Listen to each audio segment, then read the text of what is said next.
Hey everyone, yesterday somebody asked me a question which in the beginning didn't really make a lot of sense, but after thinking about it, it does.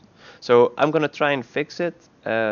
Just you can follow my thought process. I haven't really looked into it yet, but if you're watching this video, it means that it will probably go alright. So the issue was that the guy is going to, like this guy is going to a worker position, and then he said if I leave and go back, he shouldn't do it again, which he doesn't. So that's not good because it doesn't work, but it's good because he was right and I can replicate his issue.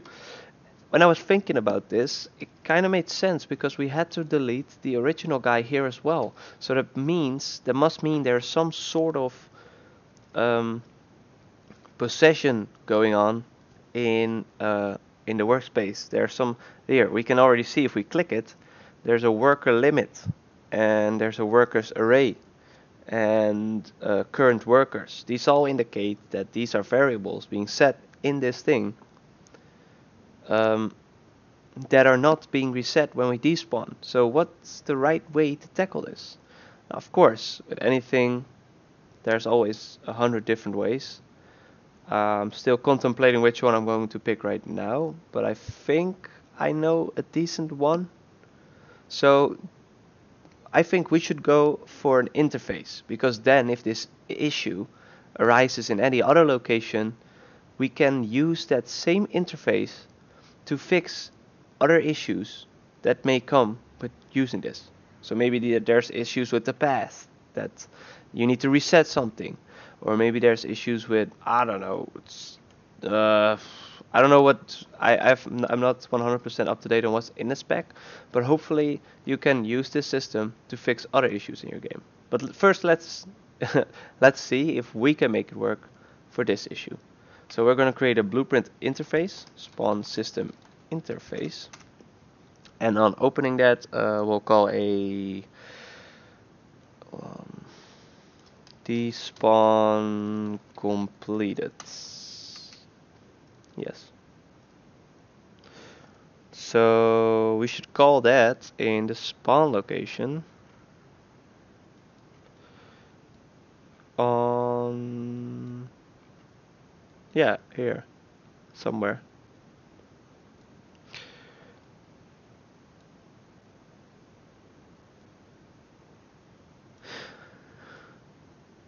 Let's do it before this one.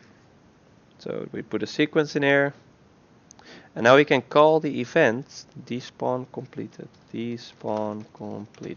as a message. But now we're not sending it to anyone, so we need to send it. So if we compile, we'll get an error. Let's do this in a expand node. I meant collapse node. Let's do this in here. Despawn interface messages, and we don't want to do get all. You could with interface, but that might be, if you have a big level, that's not very performance friendly. So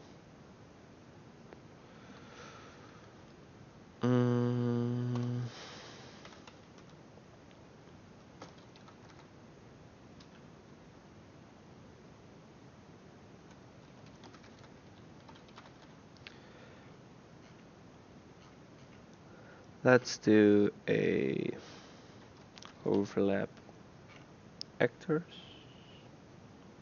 Sphere overlap actors. That's probably okay. So we can do a for each loop. Like this. Sphere position, we can do get world location of the spawn point. Sphere radius, we can do, wait, where did this, did I delete it? No. Oh, I probably need to compile. Man, tiresome. Okay, compile. Spawn distance, that's the outer one, I take it. Yeah. So we do spawn distance get spawn distance, and we can do plus, let's do 1,000. So what that means is we're going to be looking for actors within the spawn distance, so that's this outer circle plus 1,000 units. So we're going to be looking in this radius for BP workspace. Now, we need an object type, so we just make an array, and let's make it 4-player only. The workspace, we need to change the collision to the 4-player only, but there is no collision, so we can just add a cube. Is that weird to do? Maybe. Like I said, 1001 solutions, which make it really small. 0.05, 0.05, 0.05. We'll disable gravity, apply impulse on damage, disable, generate overlap events we need. Can character step up on no? Collision, no collision. With custom, ignore everything. 4-player only overlap, and object type to 4-player only. Disable shadow, hide in game. So I think that should be okay. Should be okay settings. Just so we have, just now we're able to find this, hopefully. We can do event graph. And we can call the event for despawn.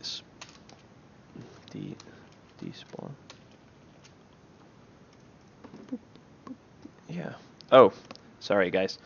Class settings. We need to add the interface. So spawn. It's early. Spawn system interface. There we go. So now we should be able to call despawn completed. Okay.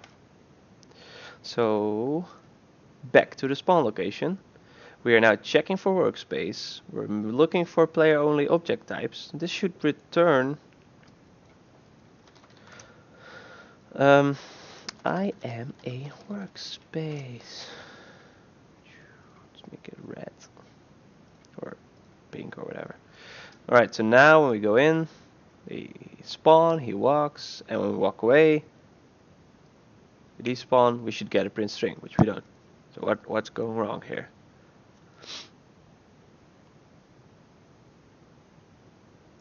Did I not? So we're looking for BP workspace.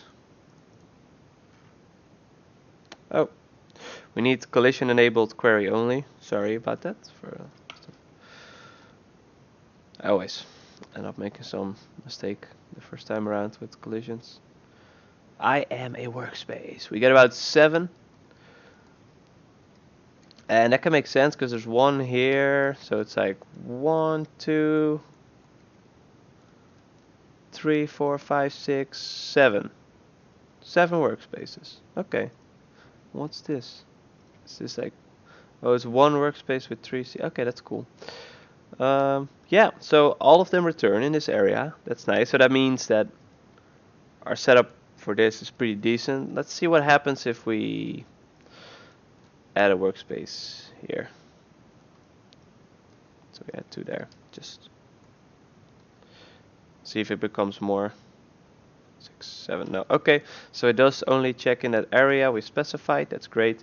Now, if you want, you can even make this a variable. So you might have workspaces outside, but I think you should always have the workspaces inside the spawn distance. And if they're outside and then even 1000 units, you're gonna get weird issues anyway. So you should be avoiding that. Okay, but say you want to do this for another actor, you can collapse this to a macro called despawn event and just have this as a input. Sorry, workspace. So now if you need it for, I don't know, path point or whatever, or you can just do this. And then whatever BP you need to check, you can put in here.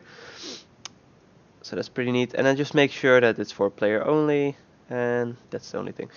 Yeah, so now we're calling this event, we're getting the print string.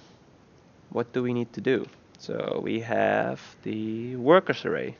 I assume we need to do something with this. We probably do a for each loop and then check validity. So is valid. And if it's not valid, so if that worker doesn't exist anymore, we need to do something with him. We need to delete him basically, or remove him from the array. So let's see what is in here. Has available slots. So we need to make sure that worker limit is updated, because that's now 1, and we need to make sure that 1's removed. Take slot. We need to update this array. Yes. Work duration, random deviation. That's not something we necessarily need to do anything with. Play worker in slot. That's probably the animation. Yes. Okay. I don't think we need to do anything. Get random animation. No, yeah, we don't need to do anything. Remove from slot. Workers array. Oh. I think we can simply call remove from slot. So on not valid, I think this should work, because there's already a function to remove a worker from the slot. So let's see. We go in. We have to wait until he starts working out. So now he claimed that workspace. That's his workspace. So nobody else can work there right now. So now we delete him. And now the remove from slot should have happened. I should have put a print string there. When we go back. Yeah. Alright, that was quicker than expected. So now it doesn't matter how often you come back, leave again. Now this should both work for single and multiplayer, but maybe for the multiplayer we need some extra steps. So let's have a look. Maybe not. Depends on how the logic is done. So this doesn't work anyway, so the animations already don't work. That's something we knew happened, but let's see what happens if we leave. Let's make sure this guy's looking. So now what I expect is then him to walk there again, also on the client. And that seems to happen. So it seems to work exactly the way it did before. Now, as you can see, there's still the issue, but that's really on the AI Behavior Toolkit side, unfortunately. But hey, I think from what it looks like,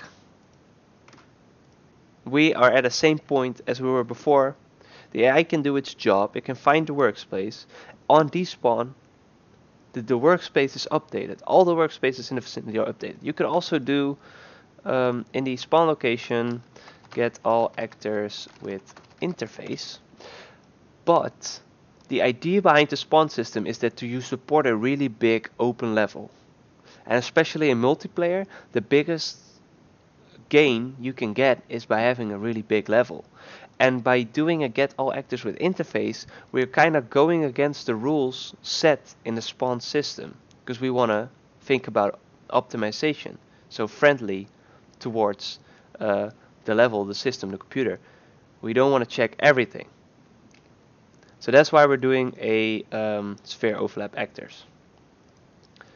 I hope this made sense to you. If it did not, please let me know. I hope this fixed the issue. If it did not, please let me know. If you know a better solution, post it in the comments, and then maybe I'll delete this video and make one with your stolen idea, but I'll give you credit. If you found this helpful and you like the pack, please leave a 5-star rating, because it really helps out. I'm really proud of the more I get. You know, it just looks so cool. We already got 11 ratings on the multiplayer and 27 on the single player. That really puts a big smile on my face. Thanks again for supporting. If more problems arise, let me know, and good luck with your projects.